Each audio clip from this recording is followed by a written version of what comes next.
നമസ്കാരം. നാളെ നടക്കും എന്ന് നമ്മൾ ഭയപ്പെട്ടിരുന്ന നിമിഷപ്രിയയുടെ വധശിക്ഷ മാറ്റിവെച്ചു. അവസാന നിമിഷം വന്ന യമൻ ഭരണകൂടത്തിന്റെ തീരുമാനം നിമിഷയുടെ കുടുംബത്തിനും ആക്ഷൻ കൗൺസിലിനും മാത്രമല്ല മലയാളികൾക്കാകമാനം ആശ്വാസം തരുന്നതാണ്. നിമിഷപ്രിയയുടെ മോചനത്തിന് സാധ്യത തുറന്നു എന്നതാണ് ഇനി നമുക്കറിയാനുള്ളത്. ഇതിൽ നിർണായകമാവുക കാന്തപുരം AP അബൂബക്കർ മുസ്ലിയാരുടെ ഇടപെടലുകളാണ്. യമനിലെ സൂഫി വര്യൻ ഷെയ്ഖ് ഹബീബ് ഉമറിന്റെ മധ്യസ്ഥതയിൽ കൊല്ലപ്പെട്ട തലാലിന്റെ കുടുംബവുമായുള്ള ആശയവിനിമയത്തിന് വഴി തുറന്നു എന്നത് പ്രതീക്ഷ നൽകുന്നുണ്ട്. മോചന ശ്രമങ്ങളിൽ മുന്നിൽ നിൽക്കുന്ന സേവ് നിമിഷപ്രിയ ഇന്റർനാഷണൽ ആക്ഷൻ കൗൺസിലിന്റെ സാമുവൽ ജെറോമും ഇന്ത്യയുടെ വിദേശകാര്യ മന്ത്രാലയവും പ്രതീക്ഷകൾ കൈവിടാതെ പ്രവർത്തിക്കുകയാണ്. നിമിഷപ്രിയയുടെ മോചനം സാധ്യമാക്കാൻ ഇനി ചെയ്യേണ്ടത് എന്തൊക്കെ? എൻകൗണ്ടർ പരിശോധിക്കുന്നു. പ്രേക്ഷകർക്ക് സ്വാഗതം.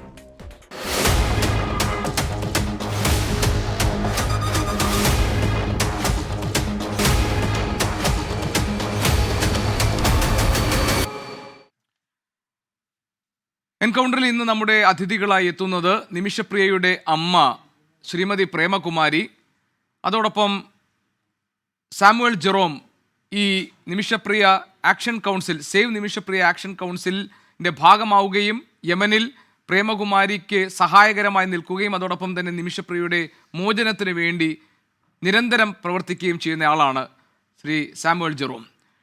ടോമി, നിമിഷപ്രിയയുടെ ഭർത്താവ്, ഈ ചർച്ചയിൽ പങ്കെടുക്കാനുണ്ട്. അതോടൊപ്പം തന്നെ സുഭാഷ് ചന്ദ്രൻ, നിമിഷപ്രിയയുടെ അഭിഭാഷകൻ അഡ്വക്കേറ്റ് സുഭാഷ് ചന്ദ്രൻ നമ്മളോട് ഒപ്പം ഈ ചർച്ചയിൽ ചേരുന്നു ഡൽഹിയിൽ നിന്ന്. യമനിലെ ഷെയ്ഖ് ഹബീബ് ഉമറിൻ്റെ മധ്യസ്ഥതയിലാണ് ഇപ്പോൾ ചർച്ചകൾ പുരോഗമിക്കുന്നത്. അദ്ദേഹത്തിൻ്റെ ശിഷ്യൻ കൂടിയായ ശ്രീ ജവാദ് മുസ്തഫവി ഈ ചർച്ചയിൽ പങ്കെടുക്കാൻ നമ്മളോടൊപ്പമുണ്ട്. ശ്രീ ചാണ്ടി ഉമ്മൻ MLAയും ഇന്ന് നമ്മുടെ അതിഥിയാണ്. ഞാൻ ആദ്യം നിമിഷപ്രിയയുടെ അമ്മയിലേക്കാണ് പോകുന്നത്. പ്രേമകുമാരി അമ്മ, ഈ സംഭവം, അതായത് ഇപ്പോൾ നിമിഷപ്രിയയുടെ ഈ വധശിക്ഷ നാളെ നടക്കുമെന്ന് ഉള്ള ആശങ്കയിലായിരുന്നു നമ്മളുണ്ടായിരുന്നത്. അതിപ്പോൾ മാറ്റി വെച്ചിട്ടുണ്ട്. എന്ത് തോന്നുന്നു താങ്കൾക്ക്? നാളെ നടക്കാനുള്ള വലിയ ഒരു കാര്യം മാറ്റിവെക്കാൻ കഴിഞ്ഞതിന് ഞാൻ ഒരുപാട് നന്ദി പറയുവാണ്. എന്തായാലും എല്ലാവരുടെയും കഷ്ടപ്പാടുകളും സാറുടെ രാവ് പോലും ഉറക്കമില്ലാത്ത കഷ്ടപ്പാടുകളും കൊണ്ട് അത് മാറ്റിവെക്കാൻ കഴിഞ്ഞു. ഇനി ബാക്കിയുള്ള കാര്യങ്ങളും ഒരുപാട് കിടക്കുമല്ലേ നമ്മുടെ മുമ്പില്. അമ്മ ഈ സനയിൽ വന്നിട്ട് നിമിഷപ്രിയയെ ജയിലിൽ പോയി കാണാൻ വേണ്ടിയിട്ടൊരു ശ്രമം നടത്തിയിരുന്നല്ലോ. അതിലെന്തെങ്കിലും ഒരു തീരുമാനമായിട്ടുണ്ടോ? മകളെ കാണാൻ കഴിയുമോ ഈ അടുത്ത ദിവസങ്ങളിൽ എങ്ങാനും? ഇടയ്ക്ക് ഞാൻ പോയി കാണാറുണ്ട്. ഇപ്പൊ ഈ ജൂൺ 18-ാം തീയതി ഞാൻ പോയി കണ്ടതാ അവളെ. ശരി. പിന്നെ ഈ ഇപ്പോൾ നടക്കുന്ന ഈ ചർച്ചകൾ സംബന്ധിച്ചിട്ട് അമ്മയ്ക്ക് എന്തെങ്കിലും വിവരങ്ങളുണ്ടോ? അതായത് ഇപ്പോൾ പലതരത്തിലാണല്ലോ ചർച്ചകൾ നടക്കുന്നത്. ഒന്നിപ്പോൾ ഈ തീയതി മാറ്റിവെച്ചു, അത് നമുക്ക് ആശ്വാസമുണ്ട്. ഇനി ഈ തലാലിൻ്റെ കുടുംബാംഗങ്ങളുമായിട്ട് സംസാരിക്കുന്നുണ്ട് എന്നാണ് അറിയുന്നത്. അതിൽ അടുത്ത ബന്ധുവൊക്കെ ഈ ചർച്ചയുടെ ഭാഗമായിട്ടുണ്ട്. ഈ ചർച്ചകളെ കുറിച്ച് എന്തെങ്കിലും അമ്മയ്ക്ക് അറിയാമോ? ചർച്ചകൾ സാറ് ആവശ്യമുള്ള സ്ഥലത്തേക്കൊക്കെ എന്നെ കൊണ്ടുപോകാറുണ്ട്. വക്കീലിന്റെ വീട്ടിലേക്ക്, അങ്ങനെയൊക്കെ പല ഓഫീസിലേക്കൊക്കെ എന്നെ കൊണ്ടുപോകാറുണ്ട്. പക്ഷേ ബാക്കി കാര്യങ്ങൾ സാറ് വന്ന് എന്നോട് പറയും. അമ്മ ഇപ്പോൾ അവിടെ നിന്നിട്ട് ഈ ഓരോ കാര്യങ്ങൾ നോക്കുമ്പോൾ അമ്മയ്ക്ക് ഇപ്പോൾ എന്താണ് തോന്നുന്നത്? എവിടെയാണ് ഇപ്പോൾ പ്രധാനപ്പെട്ട ഒരു പ്രശ്നം നിൽക്കുന്നത് അമ്മയ്ക്ക്, അമ്മയുടെ ഒരു തോന്നലിൽ?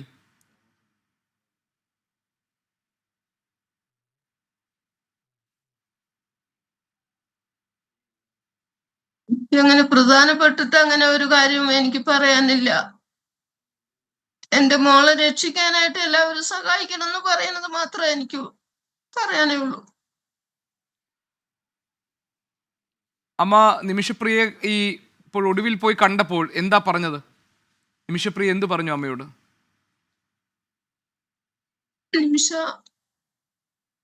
നിമിഷയ്ക്ക് ഏതാനും മാസങ്ങളായിട്ട് നല്ല ടെൻഷനാണ് നിമിഷയ്ക്ക്. ചില വിവരങ്ങളൊക്കെ നിമിഷയ്ക്ക് അവിടെ കിട്ടുന്നുണ്ട്. അതുകൊണ്ട് നല്ല ടെൻഷനായിട്ടുള്ള ഒരു ഇതിലാണ് അവളുടെ നീക്കം. എങ്കിലും എന്റെ മുമ്പിൽ അവൾ ഇങ്ങനെ ടെൻഷനൊക്കെ കുറച്ചുള്ള അഭിനയമൊക്കെ പറയും. എങ്കിലും ഉറക്കം ഇല്ലായ്മയും മറ്റു ബുദ്ധിമുട്ടുകളും ചിന്തകളും ഇങ്ങനെ എപ്പോഴും അവൾക്ക് ഭയങ്കര പേടിയാ എന്ന് എന്നോട് പറയാറുണ്ട്. ആരെയൊക്കെക്കുറിച്ചാണ് അമ്മ നിമിഷപ്രിയ അന്വേഷിച്ചത് അമ്മ കണ്ട് സംസാരിച്ചപ്പോൾ? അവൾ അന്വേഷിക്കുന്നത് ആദ്യം സാറിനെയാണ് അന്വേഷിക്കുന്നത്. സാർ അന്നേരം നാട്ടിലായിരുന്നു. സാർ നാട്ടിലായിരിക്കുമ്പോഴേ എന്നെ എംബസി ഉദ്യോഗസ്ഥൻ എന്നെ അവിടെ അവളെ കാണാൻ കൊണ്ടുപോയി. അന്നേരം സാറ് എപ്പോ വരുന്ന, അവളെ എപ്പോ മെസ്സേജ് ഇടുമ്പോഴും സാർ എപ്പോ വരുന്ന നിമിഷം ചോദിക്കുള്ളൂ. നാട്ടിലെ ആളുകളെ കുറിച്ചൊക്കെ അന്വേഷിച്ചോ? കുടുംബത്തെ കുറിച്ചൊക്കെ അന്വേഷിച്ചോ? ഇതൊന്നും പ്രധാനപ്പെട്ട അവൾക്ക് ഇല്ല. പക്ഷെ സാമുവൽ സാർ എപ്പോ വരും അമ്മ എന്നാണ് അവള് ചോദിക്കുന്നത്. ഈ കാരണം അവളുടെ കാര്യങ്ങളായിട്ട് ചെയ്യാൻ ഇവിടെ സാർ മാത്രല്ലേ ഉള്ളൂ. അപ്പോ സാറ് വൈകുന്നോറും എനിക്കും തന്നെ ടെൻഷനാണ്. പക്ഷെ ഞാനത് ഒക്കെ എന്തായാലും ഇത്രയും വരുന്നൊന്നും നമ്മൾ ചിന്തിക്കാതിരിക്കുമായിരുന്നു. പിന്നെ എന്തോ ദൈവത്തിന്റെ കൃപ കൊണ്ട് സാറ് വരാൻ തുടങ്ങുമ്പോ കാര്യങ്ങൾ ദൈവം രണ്ടും എല്ലാം ഒരുമിച്ച് കൂട്ടി തന്നു. അമ്മ ഇപ്പൊ നിമിഷപ്രിയ ഈ ഈ മോചനത്തിന് വേണ്ടി നമ്മൾ നടത്തുന്ന ശ്രമങ്ങളുണ്ടല്ലോ, എല്ലാ തരത്തിലും എല്ലാ തലങ്ങളിലും നടത്തുന്ന കുറേ ശ്രമങ്ങളുണ്ടല്ലോ, അതിനെക്കുറിച്ചൊക്കെ നിമിഷപ്രിയക്ക് അറിയാമോ?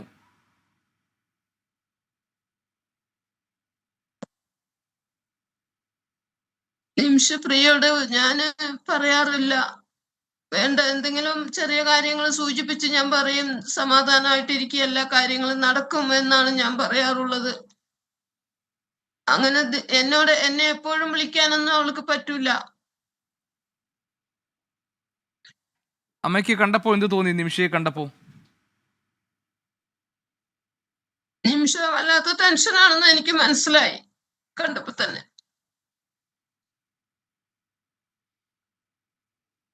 നിമിഷയ്ക്ക് അപ്പോഴും ഒരു പ്രതീക്ഷയുണ്ടെന്ന് തോന്നുന്നു അല്ലേ അമ്മ? എങ്ങനെയായാലും ഈ പ്രശ്നം പരിഹരിക്കാൻ പറ്റും എന്നുള്ളൊരു പ്രതീക്ഷ മനസ്സിലുണ്ട് എന്ന് തോന്നുന്നു അല്ലേ നിമിഷയ്ക്ക്?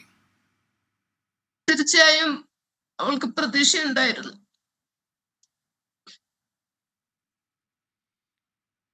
അമ്മ പല തരത്തിലുള്ള ഇപ്പോൾ സാമുവൽ ജെറോം അവിടെ ഉണ്ട്. സാമുവൽ ഈ കാര്യങ്ങളൊക്കെ പരിശോധിക്കുന്നുണ്ട്. ഇപ്പോൾ അമ്മയുടെ കാര്യമൊക്കെ നോക്കുന്നുണ്ട്. അമ്മ പറഞ്ഞ പോലെ തന്നെ ആളുകളെയൊക്കെ കാണിക്കുന്നു. ഇവിടെ നാട്ടിലും ഇതുപോലെ പലതരത്തിലും നമുക്ക് ഈ പ്രശ്നം പരിഹരിക്കാൻ എന്താണ് ചെയ്യേണ്ടതെന്നുള്ള ശ്രമങ്ങളൊക്കെ നടക്കുന്നുണ്ട്. ഇപ്പോൾ ഉസ്താദ് AP അബൂബക്കർ മുസ്ലിയാരുടെ നേതൃത്വത്തിൽ അദ്ദേഹം ഇടപെട്ടിട്ട് അവിടെ ഒരു സൂഫി വര്യനെ ഇടപെടുത്തിക്കൊണ്ട് ചർച്ചകൾ മുന്നോട്ട് കൊണ്ടുപോകാനൊക്കെ ശ്രമിക്കുന്നുണ്ട്. ആ വിവരങ്ങളൊക്കെ അമ്മ അറിഞ്ഞോ? ഞാൻ ആ കാര്യങ്ങളൊന്നും അറിഞ്ഞില്ലല്ലോ. ഞാൻ അതൊന്നും ഓർക്കുന്നില്ല. എന്തായാലും ഇപ്പൊ ഇവിടെ ചർച്ച നടന്നുകൊണ്ടാണല്ലോ ഇരിക്കുന്നത്. ചർച്ചയ്ക്കുള്ള വേണ്ട എല്ലാ ഒരുക്കങ്ങളും ചെയ്തുകൊണ്ടിരിക്കണമെന്നറിയാം.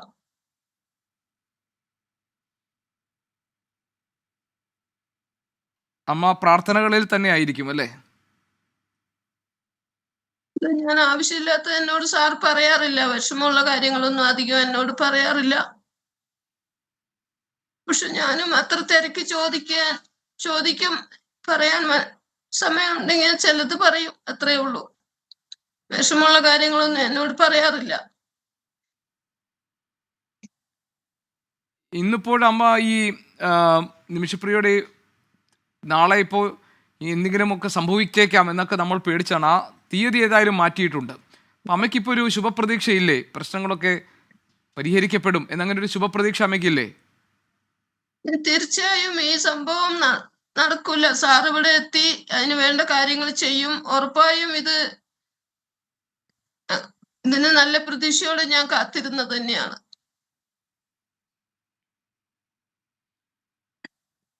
ശരി അമ്മ, ഇനി ഞാൻ ശ്രീ സാമുവൽ ജെറോമിനോട് കുറച്ച് കാര്യങ്ങൾ ചോദിച്ചു മനസ്സിലാക്കാം. അദ്ദേഹം അടുത്ത് ഉണ്ടല്ലോ, അമ്മയുടെ അടുത്തുണ്ടല്ലോ സാമുവൽ ജെറോം. ഞാൻ നിമിഷപ്രിയയുടെ അഭിഭാഷകൻ, ആക്ഷൻ കൗൺസിൽ പ്രതിനിധി കൂടിയായ സാമുവൽ ജെറോം ഇപ്പോൾ സനയിൽ നിമിഷപ്രിയയുടെ അമ്മയ്ക്കൊപ്പം തന്നെ ഉണ്ട്.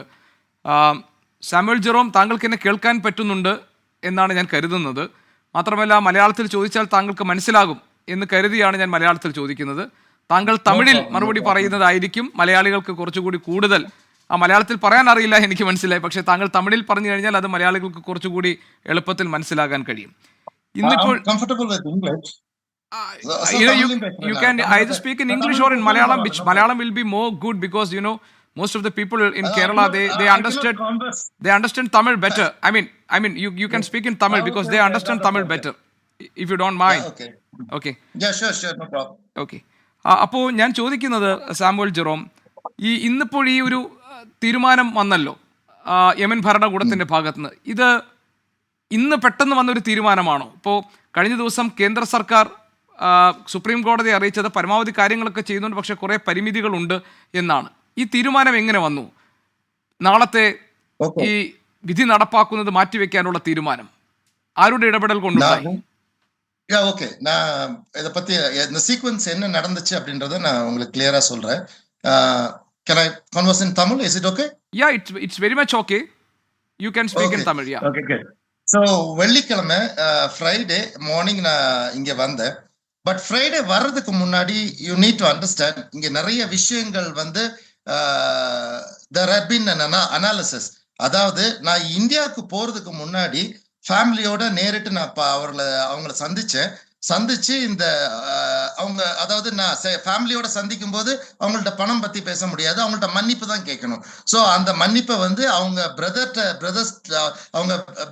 2 times நான் பார்த்து கேட்டிருக்கிறேன். அவங்க அப்பாட்டையும் நான் பார்த்து நேரடியா கேட்டுட்டு அதுக்கப்புறம் சைட்ல வந்து ஷேக்ஸோட நிறைய மீட்டிங்ஸ் நடந்துச்சு. அப்ப ஷேக்ஸ்ட வந்து ஒரு ஆஃபர், அந்த ஷேக் சொன்னாரு, நீங்க என்ன ஆஃபர் கொடுக்குறீங்க அப்படின்னு சொல்லி கேட்டாரு.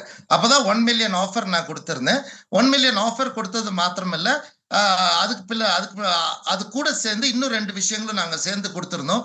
ஒண்ணு வந்து ஒரு 5 சர்ஜரிஸ், மெடிக்கல் சர்ஜரிஸ் ஒரு டாக்டர் ஒருத்தவங்க பண்றேன்னு சொன்னாங்க, ஃப்ரீ அது. அப்புறம் அவருடைய பிரதருக்கு ஒருவேளை அவருக்கு யுஏஇலயோ அல்லது சவுதி அரேபியாலயோ போய் அவர் மாறணும், அவருக்கு அங்க ஜாப் ஏதாவது பண்ணணும் அப்படின்னா அதுக்கும் ஹெல்ப் பண்ணலாம்னு சொல்லி இந்த ஆஃபரை கொடுத்திருந்தேன். இந்த ஆஃபரை கொடுத்துட்டு நான் இந்தியாவுக்கு போனேன். நான் இந்தியாவுக்கு போனப்போ அவங்க கண்டிப்பா இந்த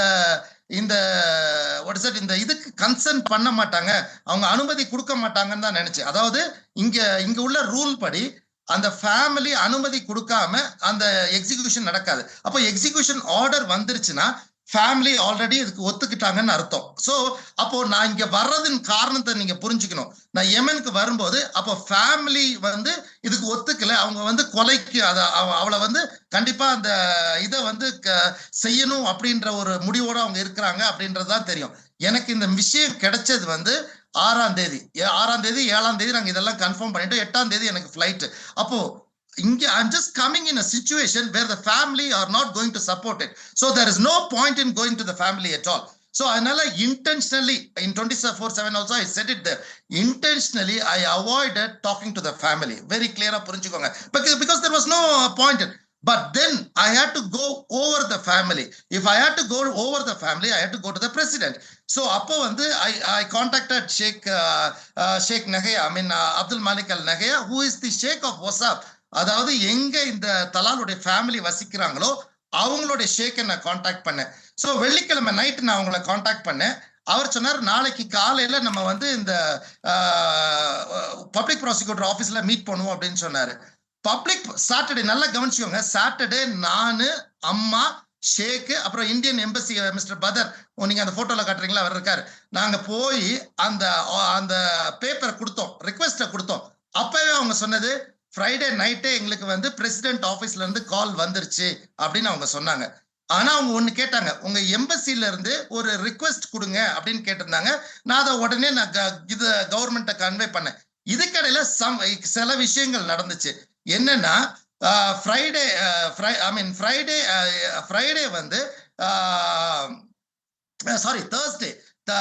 தேர்ஸ்டே நான் ஃப்ரைடே மார்னிங் ஏர்லி மார்னிங் இங்க வந்தேன்.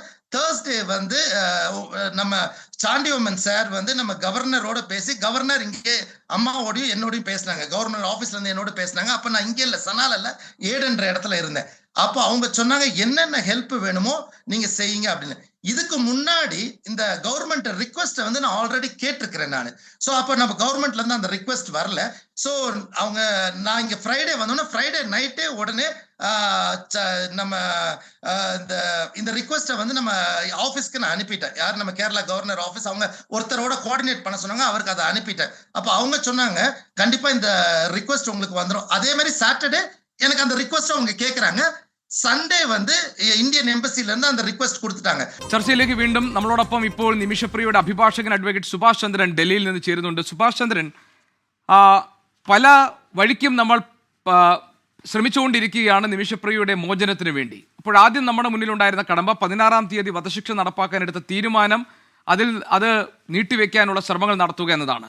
രണ്ട് തരത്തിലുള്ള ശ്രമങ്ങൾ നടക്കുന്നുണ്ട്. ഇപ്പോൾ സാമുവൽ ജെറോം പറഞ്ഞതുപോലെ അദ്ദേഹം കുടുംബവുമായി സംസാരിക്കുന്നു, പക്ഷേ അവർ വഴങ്ങിയിട്ടില്ലെന്ന് മനസ്സിലായ ശേഷം പിന്നീട് മറ്റൊരു വഴിയിൽ, അതായത് ദമാറിലെ ജനപ്രതിനിധിയെ ഉൾപ്പെടുത്തിക്കൊണ്ട് ഈ പ്രശ്നം പരിഹരിക്കാൻ ശ്രമിക്കുന്നു. അങ്ങനെ ഇന്ത്യൻ എംബസിയുടെ സഹായത്തോടു കൂടി ഈ തീയതി മാറ്റിവെക്കാൻ സാധിച്ചു എന്നാണ്. മറ്റൊന്ന്, ഇവിടെ AP അബൂബക്കർ മുസ്ലിയാരുടെ നേതൃത്വത്തിൽ ഒരു ഇടപെടൽ നടക്കുന്നുണ്ട്. അത് സൂഫി വര്യൻ ഷെയ്ഖ് ഹബീബ് ഉമറിൻ്റെ നിർദ്ദേശാനുസരണം കുടുംബത്തിലെ, അതായത് തലാലിൻ്റെ ഒരു ബന്ധുവിനെ കൂടി കൂടെ ഇരുത്തി ചില ചർച്ചകൾ മുന്നോട്ട് പോയിക്കൊണ്ടിരിക്കുകയാണ്. അവർ ഈ ദയാധനം എത്രയാണെന്നും അത് വാങ്ങാൻ തയ്യാറാണെന്നും മാപ്പ് കൊടുക്കാൻ തയ്യാറാണെന്നും പറഞ്ഞാൽ മാത്രമല്ലേ ശാശ്വതമായ ഒരു മോചനം എന്നത് സാധ്യമാവുകയുള്ളൂ. അപ്പോൾ ഈ രണ്ട് വഴിക്ക് നടക്കുന്ന നീക്കങ്ങൾ, ഇന്ത്യൻ എംബസിയുടെ ഇടപെടൽ ഉണ്ടാകുന്നുണ്ട്. എന്ത് ഫലമാണ് ഇതുണ്ടാക്കാൻ പോകുന്നത്?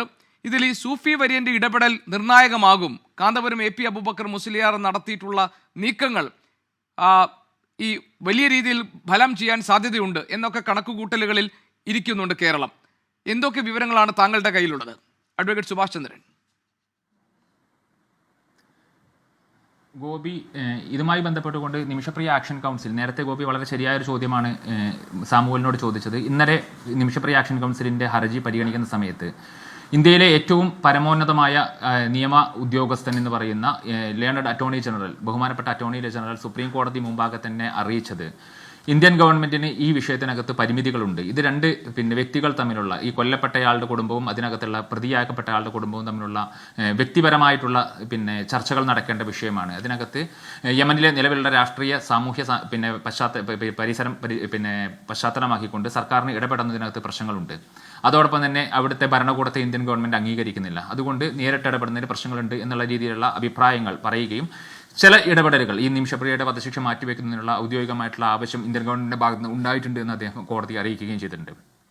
അതേ തുടർന്ന് അതിനു മുമ്പ് തന്നെ ബഹുമാനപ്പെട്ട AP അബൂബക്കർ മുസ്ലിയാർ, ഗ്രാൻഡ് മുഫ്തി എന്നറിയപ്പെടുന്ന AP അബൂബക്കർ മുസ്ലിയാർ ഈ വിഷയത്തിനകത്ത് ഇടപെടുകയും അദ്ദേഹത്തിൻ്റെ മർക്കസ് ഉൾപ്പെടെയുള്ള സംഘടനകൾ അദ്ദേഹത്തിൻ്റെ യമനിലെ ബന്ധങ്ങൾ ഉപയോഗപ്പെടുത്തിക്കൊണ്ട് വളരെ സജീവമായി ഇടപെടുകയും ഇന്നലെ ഈ പറയുന്ന കൊല്ലപ്പെട്ട തലാലിൻ്റെ സഹോദരനെ ഈ ചർച്ചകളിലേക്ക് കൊണ്ടുവരാൻ സാധിക്കുകയും ആ ചർച്ചകളുടെ ഭാഗമായി അവിടുത്തെ ഒരു ഉയർന്ന ഹൈക്കോടതി ചീഫ് ജസ്റ്റിസ് ഉൾപ്പെടെയുള്ള മറ്റൊരു പ്രൊവിൻസിലെ ഹൈക്കോടതി ചീഫ് ജസ്റ്റിസ് ഉൾപ്പെടെയുള്ള കൊല്ലപ്പെട്ട തലാലിൻ്റെ ബന്ധു കൂടിയാണ് അദ്ദേഹത്തെയും യമനിലെ ഉയർന്ന ഉദ്യോഗസ്ഥരെയും തലാലിന്റെ സഹോദരനെയും കൂട്ടിയിരുത്തിക്കൊണ്ട് ഇന്നലെ വൈകുവോളം നടത്തിയ ചർച്ചകൾ, ഇന്ന് അതിരാവിലെ ആരംഭിച്ച ചർച്ചകൾ, ആ ചർച്ചകളെ തുടർന്ന് ചർച്ചകൾ ഒരു ശരിയായ ദിശയിൽ പോകുന്നു എന്നുള്ളതും കൂടുതൽ സമയം ആവശ്യമാണ് എന്നുള്ളത് ബോധ്യപ്പെട്ടതിന്റെ അടിസ്ഥാനത്തിൽ അദ്ദേഹത്തിന് രാവിലെ അയച്ച കത്തിന്റെ കൂടി അടിസ്ഥാനത്തിലാണ് ഈ വധശിക്ഷ മാറ്റിവെക്കാൻ വേണ്ടിയുള്ള തീരുമാനം യമൻ ഭരണകൂടം എടുക്കുന്നത്. ഞങ്ങൾ ആദ്യം തൊട്ട് പറയുന്നത് കേന്ദ്ര സർക്കാർ ഈ ചർച്ചകൾ നടത്തണം. കാരണം കേന്ദ്ര സർക്കാർ നടത്തുന്ന സമയത്ത് ട്രാൻസ്പെറന്റ് ആയിട്ടുള്ള ചർച്ചകളാണ് നടക്കുക. കേന്ദ്ര സർക്കാർ പറയുന്ന തുക ഞങ്ങൾ കൊടുക്കാൻ തയ്യാറാണ്. കേന്ദ്ര സർക്കാർ പറയുന്ന ചാനലിലൂടെ കൊടുക്കാൻ തയ്യാറാണ്. വ്യക്തികൾ ഇതിനകത്ത് ഇടപെടുന്ന സമയത്ത് ഇതുപോലെയുള്ള പ്രശ്നങ്ങൾ ഉണ്ടാകും എന്നുള്ളത് കൊണ്ടാണ് ഞങ്ങൾ വ്യക്തികളെ മാറ്റി നിർത്തിക്കൊണ്ട് സർക്കാർ സംവിധാനം ഇതിനകത്ത് വരണം, സർക്കാർ സംവിധാനം നേരിട്ട് ഇടപെടണമെന്ന് ഞങ്ങൾ ആവശ്യപ്പെട്ടുകൊണ്ടിരുന്നത്. പക്ഷേ സർക്കാർ അതിനോട് മുഖം തിരിച്ചു നിൽക്കുകയായിരുന്നു.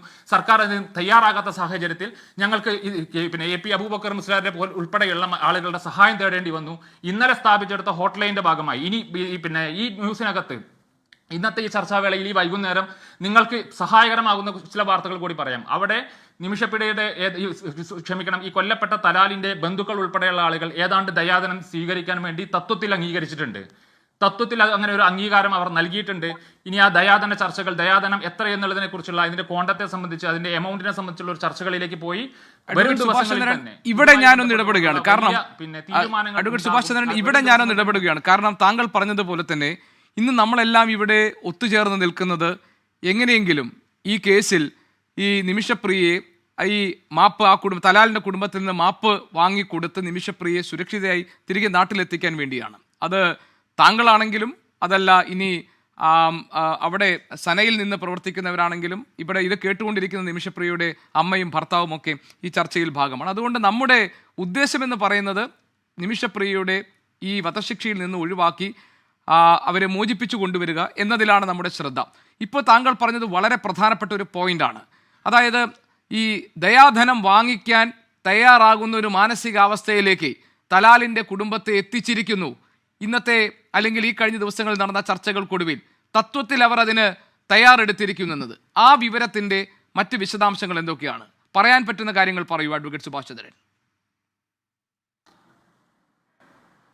സ്വാഭാവികമായും ഈ ചർച്ചകൾക്ക് നേതൃത്വം നൽകുന്ന, ഞാൻ നേരത്തെ സൂചിപ്പിച്ചതുപോലെയുള്ള ഈ ചർച്ചകൾക്ക് നേതൃത്വം നൽകുന്ന ഒരു ഹോട്ട്ലൈൻ സംവിധാനം ഉണ്ടാക്കിയിരിക്കുന്ന ശ്രീ എ.പി. അബൂബക്കർ മുസ്ലിയാരുടെ അദ്ദേഹത്തിന്റെ മർക്കസ് ഉൾപ്പെടെയുള്ള സംഘടനയുമായി ബന്ധപ്പെട്ടുകൊണ്ട് നടക്കുന്ന ചർച്ചകളിൽ ആ ചർച്ചകളുടെ ഭാഗമായി ഞങ്ങൾക്ക് ലഭിക്കുന്ന അപ്ഡേറ്റുകൾ പറയാവുന്ന ആ ഒരു എക്സ്റ്റെന്റാണ് ഞാനിപ്പോൾ പറഞ്ഞിരിക്കുന്നത്. അവർ തത്വത്തിൽ ഈ നിമിഷപ്രിയയുടെ മോചനവുമായി ബന്ധപ്പെട്ടുകൊണ്ട് നേരത്തെ നമുക്ക് മുമ്പിലുണ്ടായിരുന്ന വെല്ലുവിളി എന്ന് പറയുന്നത് ഈ കുടുംബം ഇന്നേ വരെ ചർച്ചയ്ക്ക് വരാൻ തയ്യാറായിരുന്നില്ല. ഇന്നലെയാണ് ആദ്യമായി ഏറ്റവും അടുത്ത ഒരു ബന്ധു, അതായത് അദ്ദേഹത്തിന്റെ സഹോദരൻ ഈ ചർച്ചകളിലേക്ക് വരുന്നത്.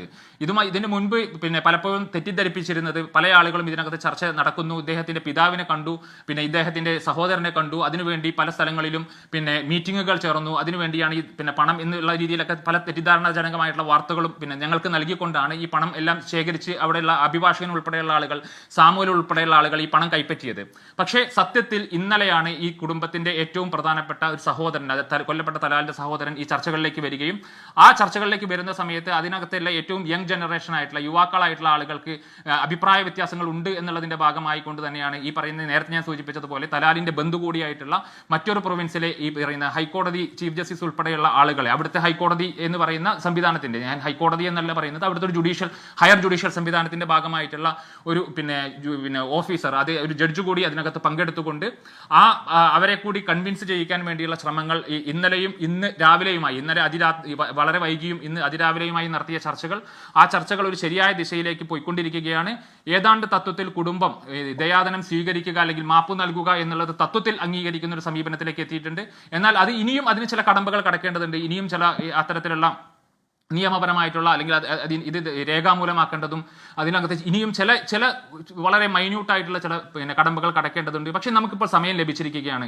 നമ്മുടെ മുമ്പിൽ വളരെ പ്രധാനപ്പെട്ടതാണ് അഡ്വക്കേറ്റ് സുഭാഷ് ചന്ദ്രൻ താങ്കൾ ഈ പറഞ്ഞതിൽ. ഇന്നിപ്പോൾ വധശിക്ഷയ്ക്കുള്ള തീയതി മാറ്റി എന്ന സന്തോഷകരമായ വാർത്തയോട് ചേർത്ത് വെച്ച് പറയാൻ പറ്റുന്ന ഒന്നാണ്. താങ്കൾ ഈ പറഞ്ഞ കാര്യങ്ങൾ അനുസരിച്ച് അവിടെ ദയാധനം സ്വീകരിക്കാനുള്ള ഒരു മാനസികാവസ്ഥയിലേക്ക് തലാലിൻ്റെ കുടുംബം എത്തിയിട്ടുണ്ടെങ്കിൽ അത് വലിയ പ്രതീക്ഷകൾക്ക് ഊർജ്ജം നൽകുന്ന, വെളിച്ചത്തിലേക്ക് പ്രകാശം നൽകുന്ന ഒരു തീരുമാനമാണ്, അല്ലെങ്കിൽ അങ്ങനെ ഒരു അപ്ഡേറ്റ് ആണ് ആ കാര്യത്തിൽ ഉണ്ടായിരിക്കുന്നത്.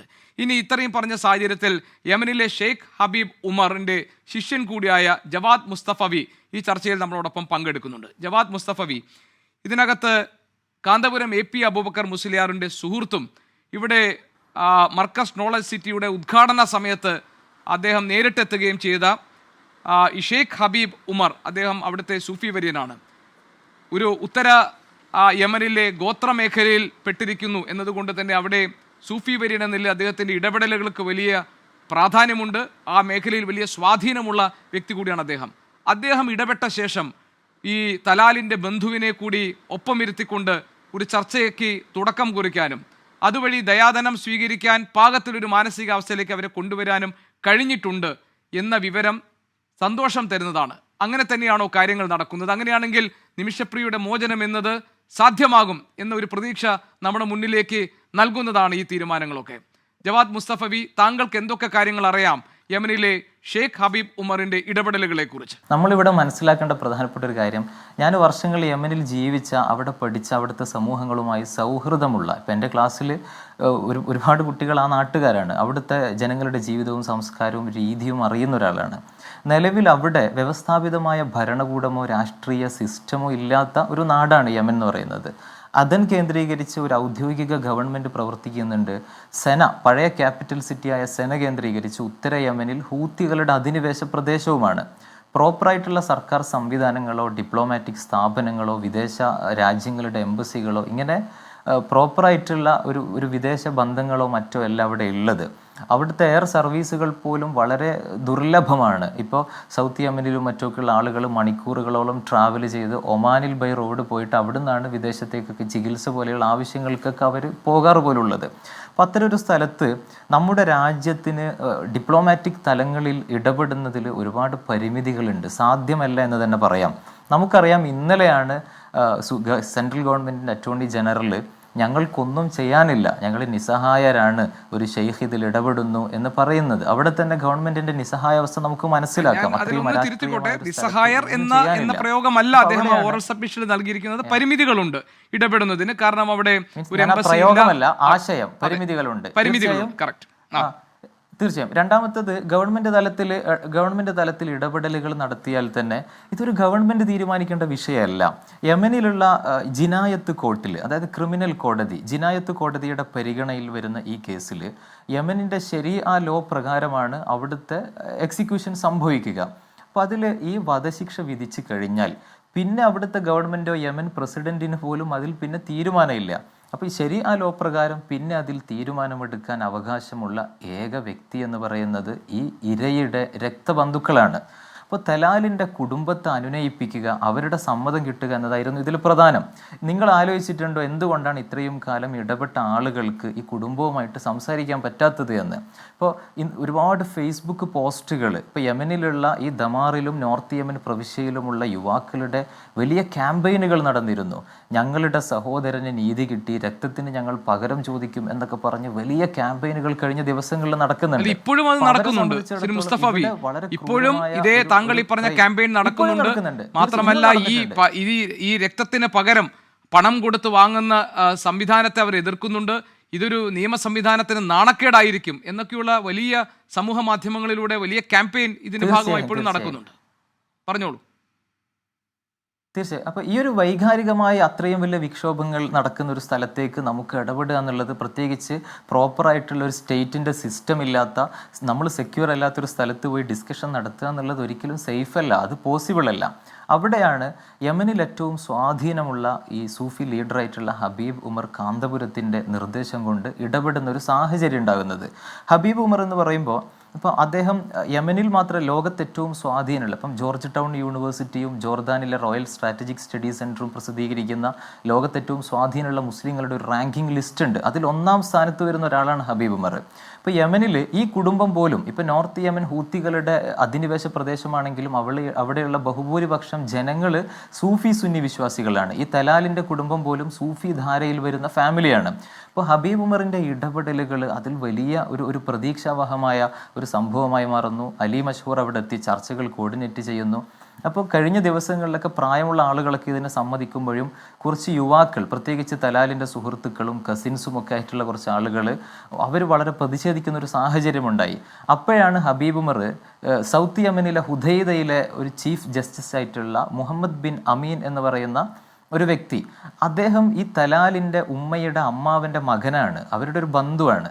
മാത്രമല്ല അദ്ദേഹം ഈ നമ്മുടെ നാട്ടിലെ കാന്തപുരം AP അബൂബക്കർ മുസ്ലിയാരെയും ഈ ഷെയ്ഖ് ഹബീബ് ഉമറിനെയും ബന്ധമുള്ള ഹബീബ് ഉമറിൻ്റെ ഒരു അനുയായി കൂടിയാണ്. അപ്പോൾ കാന്തപുരത്തിൻ്റെ ഒരു അഭ്യർത്ഥനയാണ്, ഇടപെടണം എന്ന് പറഞ്ഞുകൊണ്ട്, ഇത് നിങ്ങളുടെ കുടുംബവുമായി ബന്ധപ്പെട്ടൊരു വിഷയം കൂടിയാണ് എന്ന് പറഞ്ഞ് ഈ ഹുദൈദയിലെ ജഡ്ജിയായ മുഹമ്മദ് അമീമിനെ ഹബീബ് ഉമർ വിളിക്കുകയും അദ്ദേഹം ഇന്നലെ രാത്രി തന്നെ ഈ ദമാറിലെത്തുകയും കുടുംബ വിഷയമായതുകൊണ്ട് അദ്ദേഹത്തിൻ്റെ വരവോടുകൂടി ഒരു ഏകാഭിപ്രായം ഉണ്ടാക്കാനുള്ള സാഹചര്യമുണ്ടായി.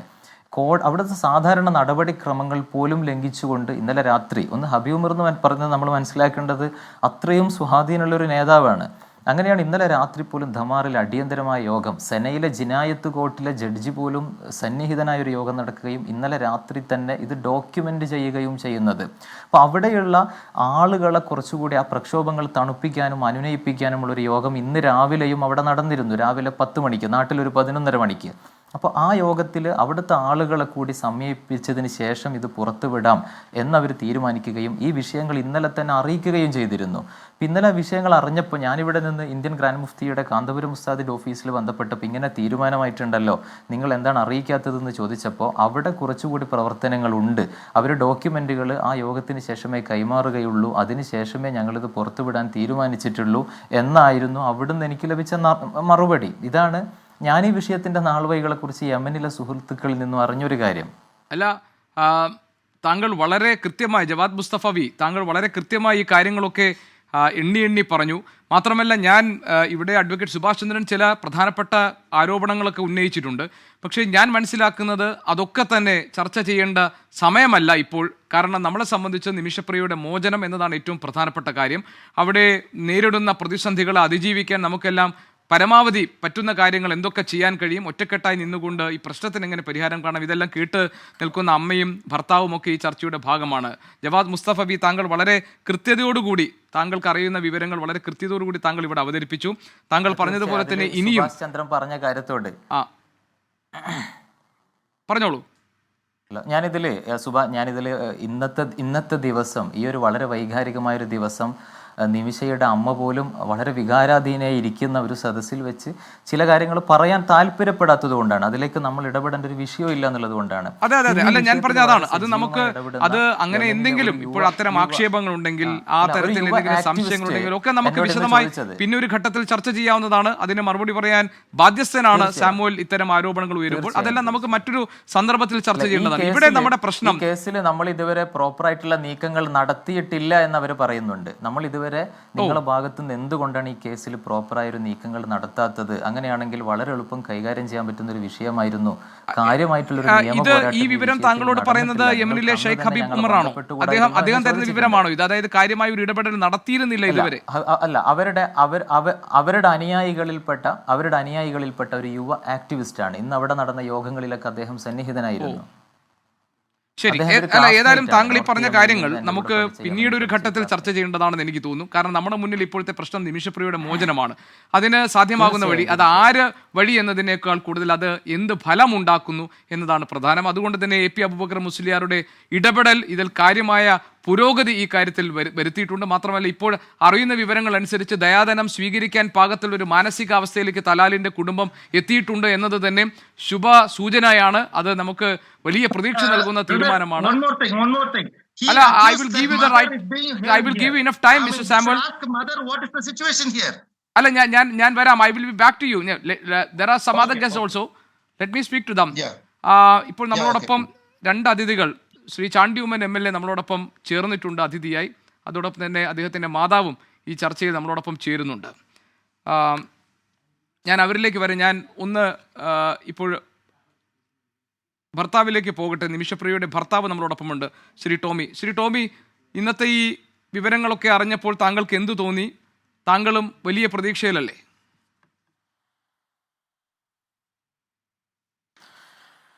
തീർച്ചയായിട്ടും നമ്മുടെ പ്രതീക്ഷ, നമ്മൾ ആഗ്രഹിക്കുന്ന എന്താണ്, ഭാര്യനെ എത്രയും പെട്ടെന്ന് രക്ഷിച്ച് നാട്ടിലെത്തുക എന്നുള്ള ആ ഒരു ഇതിലല്ലോ എല്ലാവരും എൻ്റെ അകത്ത് നിൽക്കുന്നത്.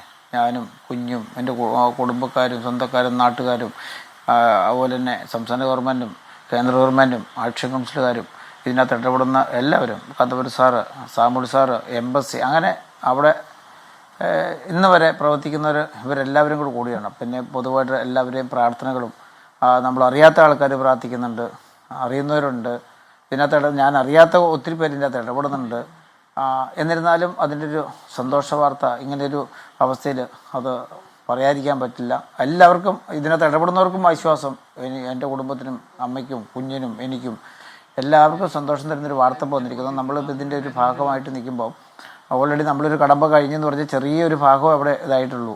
ഇനി അടുത്ത ഒരുപാട് കടമ്പകൾ കിടക്കാനുണ്ട്. ആ കടമ്പകൾക്ക് വേണ്ടിയിട്ട് എനിക്ക് പറയാനുള്ള ഒരൊറ്റ കാര്യമുള്ളൂ, എന്ത് കാരണം നമുക്ക് ആരെക്കൊണ്ട് എന്തൊക്കെ ചെയ്യാം, ആർക്കൊക്കെ എന്തൊക്കെ ചെയ്യാൻ പറ്റുമോ, സംസ്ഥാന ഗവൺമെൻറ് എന്ത് ചെയ്യാൻ പറ്റും, കേന്ദ്ര ഗവൺമെൻറ് എന്ത് ചെയ്യാൻ പറ്റും, ആക്ഷൻ കൗൺസിലുകാർക്ക് എന്ത് ചെയ്യാൻ പറ്റും, ഇതിനകത്ത് ഇടപെടുന്ന ആർക്കും എന്തൊക്കെ ചെയ്യാൻ പറ്റുമോ ആ കാര്യങ്ങൾ ആരും മുന്നോട്ട് വന്നിട്ട് അതിൻ്റെ ആ കഴിവുകൾ തെളിയിച്ചുകൊണ്ട് മുന്നോട്ട് വരിക.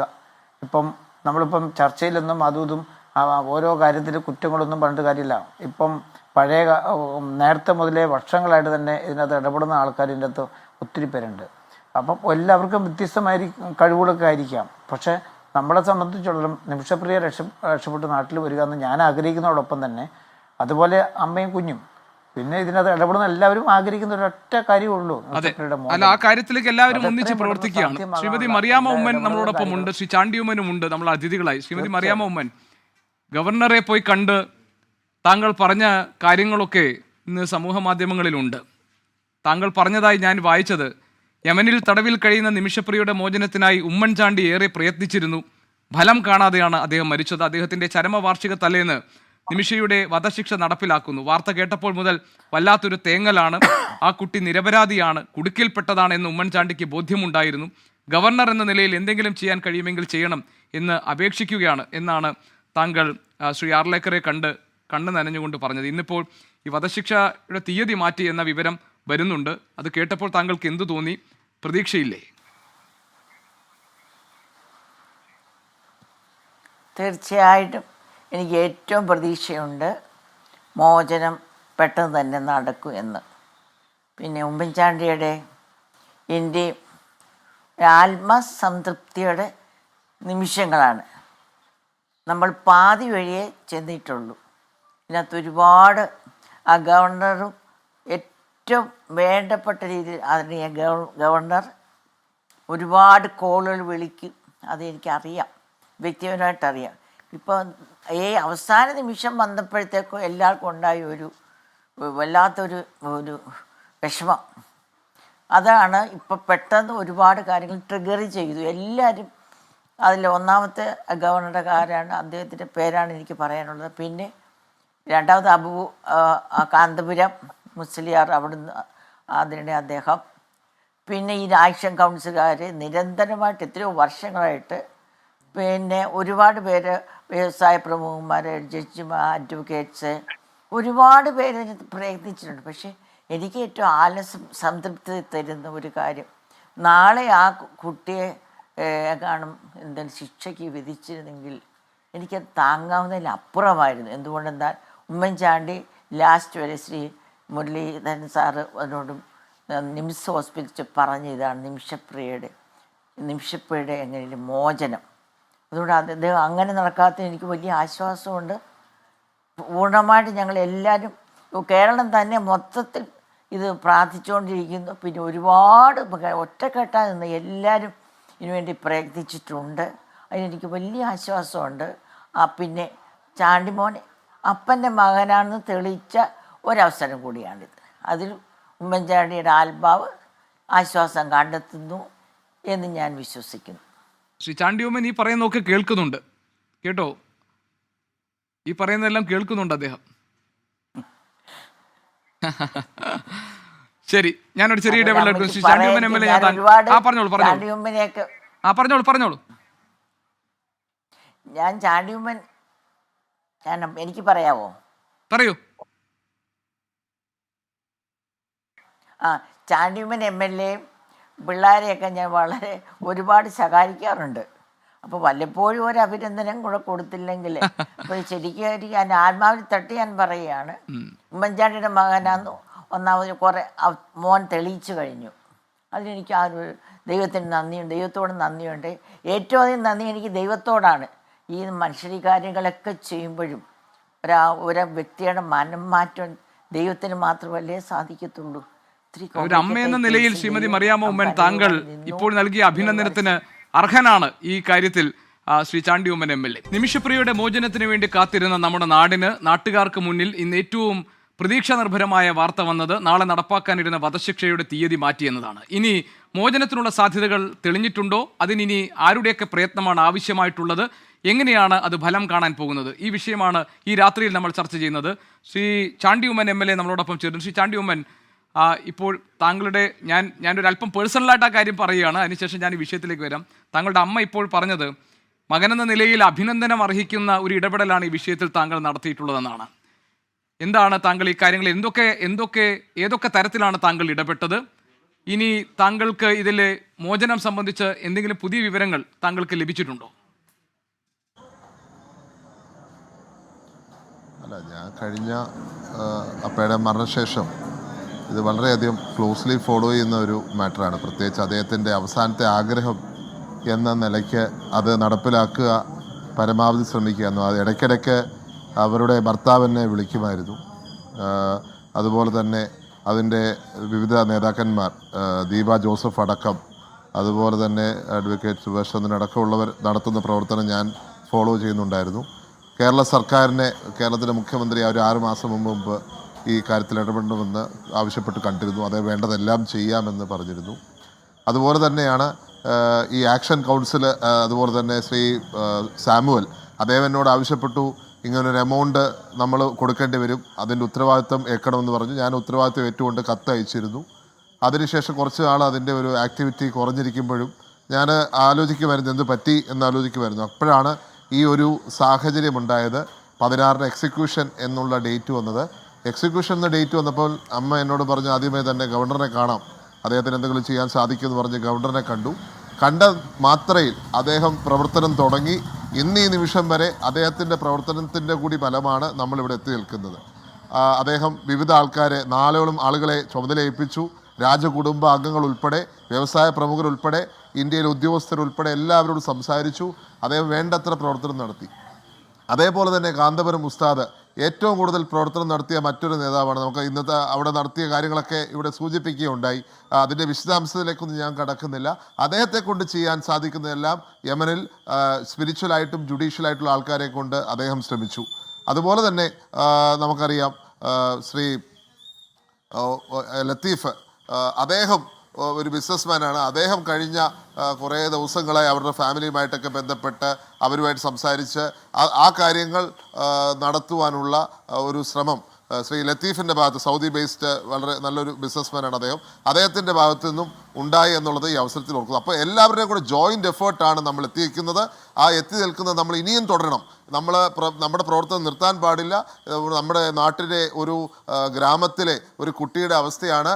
നാളെ ഇന്നലെ നമ്മുടെ ആർക്ക് വേണമെങ്കിൽ സംഭവിക്കാം. ഒന്നിച്ച് നിൽക്കണം. അതിനകത്ത് രാഷ്ട്രീയമില്ല. രാഷ്ട്രീയത്തിനപ്പുറം മനുഷ്യത്വം കണ്ടുകൊണ്ട് ഇവിടെ നിൽക്കുവാൻ സാധിച്ചു. അങ്ങനെ നിന്നതുകൊണ്ട് നമ്മൾ വലിയൊരു വിജയം നേടിയെടുത്തു. എന്നെ വിദേശ രാജ്യങ്ങളിലെ പല സ്ഥലങ്ങളിൽ നിന്ന് അവിടുത്തെ അധികാരികൾ കത്തെഴുതണമെന്ന് പറഞ്ഞു. ഞാൻ പലപ്പോഴും കത്തെഴുതിയിട്ടുണ്ട്. US ഹൗസ് ഓഫ് റെപ്രസെൻറ്റേറ്റീവ്സിൻ്റെ സ്പീക്കർ അടക്കം ഞാൻ കത്തയച്ചിട്ടുണ്ട്. ബ്രിട്ടീഷ് പാർലമെൻറ്റിലെ മലയാളി MP വന്നപ്പോൾ അദ്ദേഹത്തെ കണ്ട് ഞാൻ ആദ്യം ആവശ്യപ്പെട്ടത് ഈ കാര്യമാണ്. അങ്ങനെയുള്ള എല്ലാവരും ചേർന്നുള്ള പ്രവർത്തനത്തിൻ്റെ ഫലം ഇന്ന് ഇവിടെ ഈ ഒരു എക്സ്റ്റെൻഡ് എത്തി നിൽക്കുന്നു. വീണ്ടും പരിശ്രമങ്ങൾ തുടരാം. ആ കുടുംബവുമായിട്ട് സംസാരിക്കാം. ഇതിനകത്ത് ഒരു കോൺട്രവേഴ്സിയും ഇല്ല, ഒരു കോൺട്രവേഴ്സിയും വേണ്ട. നമ്മൾ ഒത്തുചേർന്ന് പ്രവർത്തിക്കുമ്പോൾ അത് ഇന്ത്യ ഗവൺമെൻറ് അയക്കാനൊരു കത്ത്, അത് ഗവർണറുടെ ശ്രമത്തിൻ്റെ ഫലമായി ഒരു റിക്വസ്റ്റായി ചെന്നപ്പോൾ യമൻ ഗവൺമെൻറ് വളരെ സീരിയസ് ആയിട്ട് എടുത്തു. അപ്പോൾ അങ്ങനെ നമ്മളെല്ലാവരും ചേർന്നെടുത്ത് തീരുമാനമെടുത്താൽ അവിടെ ആ സീരിയസ്നെസ് മറ്റുള്ള രാജ്യങ്ങളിലെ അധികാരികളും കാണിക്കും എന്നുള്ളതിന് തെളിവ് കൂടിയാണ്. അപ്പോൾ നമ്മൾ ഒരുമിച്ച് നിൽക്കുക. രാജ്യത്തിൻ്റെയും കേരളത്തിൻ്റെയും ഒറ്റക്കെട്ടായുള്ള പരിശ്രമമാണ് നമ്മൾ ഈ ഒരു പോസിറ്റീവ് സൈൻ ഇന്ന് കടന്നു വന്നിരിക്കുന്നത്. ഇനിയും നമുക്ക് ശ്രമം തുടരാം. മോചനം നേടി മലയാളത്തിൽ തിരിച്ച് നിമിഷം എത്തുന്നവരെ ആ ശ്രമം തുടരാം എന്ന് എനിക്ക് അവസരത്തിൽ പറയാം. ശ്രീ ചാണ്ടി ഉമ്മൻചാണ്ടി ബാക്കി വെച്ചു പോയ സ്വപ്നങ്ങളിലൊന്ന്, ആഗ്രഹങ്ങളിലൊന്ന് അതാണല്ലോ നിമിഷപ്രിയയുടെ മോചനം എന്ന് താങ്കൾ പറഞ്ഞു. നിമിഷപ്രിയയെക്കുറിച്ച് അച്ഛൻ എന്തെങ്കിലും പറഞ്ഞിരുന്നോ? ഈ കേസിനെ കുറിച്ച് താങ്കളോട് എന്തെങ്കിലും പറഞ്ഞിരുന്നോ വ്യക്തിപരമായി നിങ്ങൾക്കിടയിലെ സംഭാഷണത്തിൽ? അദ്ദേഹം വ്യക്തിപരമായി ഞങ്ങൾ അങ്ങനെ ഒരു സാഹചര്യമല്ലായിരുന്നു എന്ന് വേണമെങ്കിൽ പറയാം. പക്ഷേ അദ്ദേഹം നേരത്തെ സൂചിപ്പിച്ചിരുന്നു നിമിഷപ്രിയയുടെ കാര്യം. പക്ഷേ ഇത്രയും അദ്ദേഹം വരുന്നവരോടെല്ലാം സൂചിപ്പിച്ചത് ഞങ്ങൾ തമ്മിൽ അങ്ങനെ ഒരു കമ്മ്യൂണിക്കേഷൻ്റെ ഒരു സമയം ആ ഒരു സാഹചര്യത്തിൽ ഇല്ലായിരുന്നു എന്ന് വേണമെങ്കിൽ പറയാൻ സാധിക്കും. അതുകൊണ്ടായിരിക്കാം ചിലപ്പോൾ, അല്ലെങ്കിൽ ഞാനത് അത്രയും സുഖമില്ലാത്തൊരു സാഹചര്യത്തിൽ ഞാൻ അദ്ദേഹത്തെ ബുദ്ധിമുട്ടിക്കേണ്ട എന്നുള്ളത് കൊണ്ടാണ് ഞാൻ അതിലേക്ക് പോകാത്തത്. തീർച്ചയായിട്ടും അദ്ദേഹത്തിൻ്റെ അനാരോഗ്യത്തിലും മറ്റൊരു വ്യക്തിയുടെ ആരോഗ്യമായിരുന്നു അദ്ദേഹം ചിന്തിച്ചത് എന്നുള്ളത് എൻ്റെ പിതാവിനെക്കുറിച്ച് എനിക്കേറെ അഭിമാനം നൽകുന്ന ഒരു കാര്യമാണ്. എന്നും അദ്ദേഹത്തിൻ്റെ അനുഗ്രഹം ഞാൻ വിശ്വസിക്കുകയാണ്. അനുഗ്രഹം ഉള്ളത് കൊണ്ടാണ് അദ്ദേഹത്തിൻ്റെ 2ാം ഓർമ്മ ദിനത്തിന് മുമ്പ് തന്നെ ഈ ഒരു വലിയ ഒരു ചെറിയ മുന്നേറ്റം ഈ കാര്യത്തിൽ ഉണ്ടാക്കുവാൻ സാധിച്ചത്. ഓക്കെ, ജവാദ് മുസ്തഫ പറഞ്ഞോളൂ. വളരെ പ്രധാനപ്പെട്ട, നമ്മളിങ്ങനെ ചർച്ച ചെയ്യുമ്പോൾ വളരെ പ്രധാനപ്പെട്ട ഒരു കാര്യം, നമ്മളെ പ്രശ്നം ഇവിടെ നിമിഷ പൂർണ്ണമായിട്ട് അവിടുന്ന് മോചിതയായിട്ടില്ല. കേസ് നീട്ടിവെച്ചിട്ടേ ഉള്ളൂ. അപ്പോൾ നമ്മൾ ഇത്തരം ചർച്ചകൾ നടത്തുമ്പോൾ ഇതിൽ ഉപയോഗിക്കുന്ന വാക്കുകളും അവകാശവാദങ്ങളും വളരെ ശ്രദ്ധിക്കണം. നമ്മളൊരാളുടെ ജീവൻ വെച്ചുകൊണ്ടാണ് സംസാരിക്കുന്നത് എന്ന ബോധം നമുക്ക് വേണം. ഒരുപക്ഷെ ഇതിൻ്റെ ഒരു ട്രാൻസ്ലേഷൻ എടുത്ത് ആരെങ്കിലും ആ നാട്ടിൽ പ്രചരിപ്പിച്ചാൽ വീണ്ടും ഇത് ഒരു കത്തുകയും അവിടുത്തെ കുടുംബാംഗങ്ങളും മറ്റും മാപ്പ് കൊടുക്കാൻ തയ്യാറാതിരിക്കുകയും ചെയ്യുന്ന ഒരു സാഹചര്യം വരും. കാരണം അവരാദരിക്കുന്ന വ്യക്തിത്വങ്ങൾ ഇടപെട്ട് ഇപ്പോഴും നിങ്ങളറിയോ, ഞാനിപ്പോൾ ഈ മീറ്റിങ്ങിലേക്ക് ഇരിക്കുന്നതിൻ്റെ മുമ്പ് എൻ്റെ കൂടെ നിങ്ങളുടെ മാധ്യമപ്രവർത്തകരൊക്കെ ഇവിടെ ഉള്ള സമയത്ത് തന്നെ ഞാനൊരു കോളിലായിരുന്നു. അവിടെ ഇപ്പോഴും മീറ്റിംഗ് നടന്നുകൊണ്ടിരിക്കുകയാണ്. ബ്ലഡ് മണിയുമായി ബന്ധപ്പെട്ട മീറ്റിംഗ്. ഈ തെരീമിൽ നിന്ന് ദമറിലേക്ക് പോയ പ്രതിനിധി സംഘം ഇപ്പോഴും അവിടെ നിന്ന് മടങ്ങിയിട്ടില്ല. നമ്മൾ ഇവിടെ നിന്ന് ആഘോഷിക്കുമ്പോഴും ഇതിൻ്റെ ബാക്കി പ്രോസസ്സുമായി ബന്ധപ്പെട്ട് ഈ കുടുംബം പൂർണ്ണമായി മാപ്പ് കൊടുക്കാൻ എന്താണ് ദിയാമണി വേണ്ടത് തുടങ്ങിയ ചർച്ചകൾ ഇപ്പോഴും അവിടെ പുരോഗമിച്ചു കൊണ്ടിരിക്കുകയാണ്.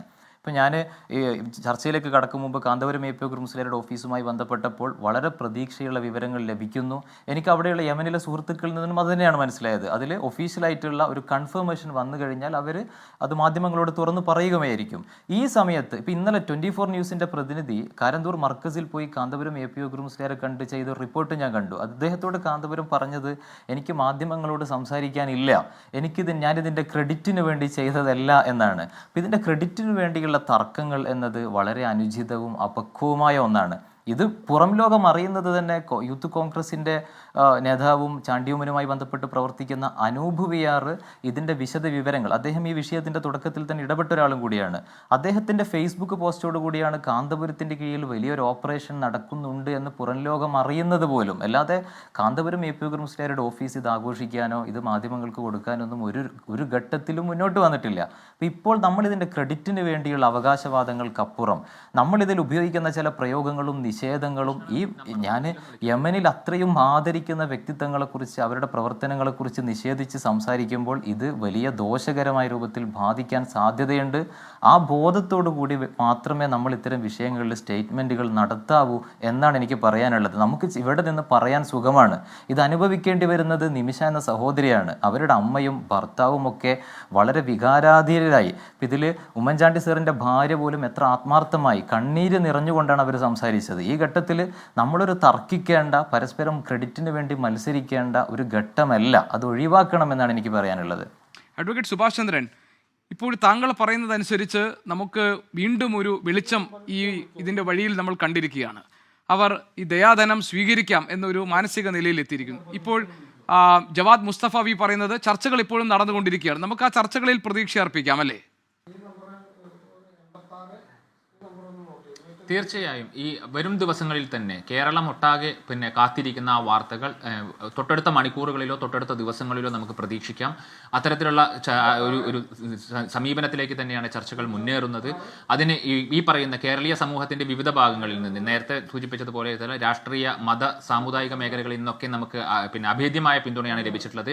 മാധ്യമങ്ങളുടെ ഭാഗത്ത് നിന്ന് നിസ്സീമമായ പിന്തുണയാണ് നമുക്ക് ലഭിച്ചിട്ടുള്ളത്. ഇതുമായി ബന്ധപ്പെട്ടുകൊണ്ട് ഞങ്ങൾ നടത്തുന്ന പ്രവർത്തനങ്ങൾ, അതോടൊപ്പം തന്നെ കേന്ദ്ര സർക്കാർ ഒരു പരിധിവരെ അവർക്ക് ചെയ്യാൻ സാധിക്കാവുന്ന പിന്തുണകൾ അവരുടെ ഭാഗത്ത് നിന്ന് ലഭിക്കുന്നുണ്ട്. സംസ്ഥാന സർക്കാരിന്റെ ഭാഗത്ത് നിന്ന് നിസ്സീമമായ പിന്തുണ ലഭിച്ചിട്ടുണ്ട്. അപ്പോൾ എല്ലാവരും ചേർന്ന് നടത്തിയ ഈ പ്രവർത്തനങ്ങളെ നമുക്ക് ഒറ്റക്കെട്ടായി നിമിഷയുടെ അമ്മയ്ക്കും അതോടൊപ്പം തന്നെ കുഞ്ഞിനും ഒക്കെ നീതി ലഭിക്കാവുന്ന, അവർക്ക് നീതി ഉറപ്പാക്കാവുന്ന തരത്തിലേക്ക്, അവർക്ക് സന്തോഷമുള്ള ഒരു ഭാവി ജീവിതം ഉണ്ടാകാവുന്ന തരത്തിലേക്ക് നിമിഷയെ കേരളത്തിലേക്ക് തിരിച്ചു കൊണ്ടുപോകാൻ വരുന്ന ദിവസങ്ങൾ അനധിവിദൂരമല്ല എന്നുള്ള ഒരു പ്രതീക്ഷ തന്നെയാണ് ഈ അവസരത്തിൽ പങ്കുവയ്ക്കാനുള്ളത്. ശരി, ഏതായാലും സംശയങ്ങളോ വിമർശനങ്ങളോ ആക്ഷേപങ്ങളോ എന്തുണ്ടെങ്കിലും അതൊക്കെ നമുക്ക് പിന്നീട് ചർച്ച ചെയ്യാം, പിന്നീട് അത് ഇഴകീറി പരിശോധിക്കാം. നമ്മുടെ മുന്നിൽ ഇപ്പോൾ ഒരൊറ്റ കാര്യമേ ഉള്ളൂ, അത് നിമിഷപ്രിയയുടെ മോചനമാണ്. ഇന്ന് വധശിക്ഷയുടെ തീയതി മാറ്റിവെച്ചു എന്ന വിവരം നൽകുമ്പോൾ അമ്മയ്ക്കും ഭർത്താവിനും കുടുംബാംഗങ്ങൾക്കും മാത്രമല്ല, നിമിഷപ്രിയയെ സ്നേഹിക്കുന്ന അല്ലെങ്കിൽ നിമിഷപ്രിയയുടെ മോചനം കാത്തു നിൽക്കുന്ന മലയാളികൾക്കെല്ലാം അതൊരു ആശ്വാസമായി വന്നിരിക്കുകയാണ്. അതുകൊണ്ട് തന്നെ നിമിഷപ്രിയയുടെ മോചനത്തിന് വേണ്ടി ഏത് ശ്രമം നടത്തിയാലും ആ ശ്രമത്തിനെ നിരുപാധികം പിന്തുണയ്ക്കുക എന്നതാകട്ടെ നമ്മുടെ മാനസികാവസ്ഥ. അതിന് പുറമേ വരുന്ന മറ്റ് തർക്കങ്ങളും അവകാശവാദങ്ങളും ഒക്കെ ചർച്ച ചെയ്യാൻ ഇനിയും ധാരാളം സമയമുണ്ട്. അതുകൊണ്ട് നിമിഷപ്രിയയുടെ മോചനം എന്നത് ഒരു പ്രിയ നിമിഷമായി നമ്മുടെ മുന്നിലേക്ക് എത്തുമെന്ന പ്രതീക്ഷയിലാണ് ഞാൻ ഈ ചർച്ച അവസാനിപ്പിക്കുന്നത്. ഈ ചർച്ചയിൽ സഹകരിച്ച എല്ലാ അതിഥികൾക്കും നന്ദി. എൻകൗണ്ടർ ഇവിടെ പൂർത്തിയാകുന്നു. മറ്റൊരു വിഷയവുമായി നാളെ ഇതേ സമയം. Good night.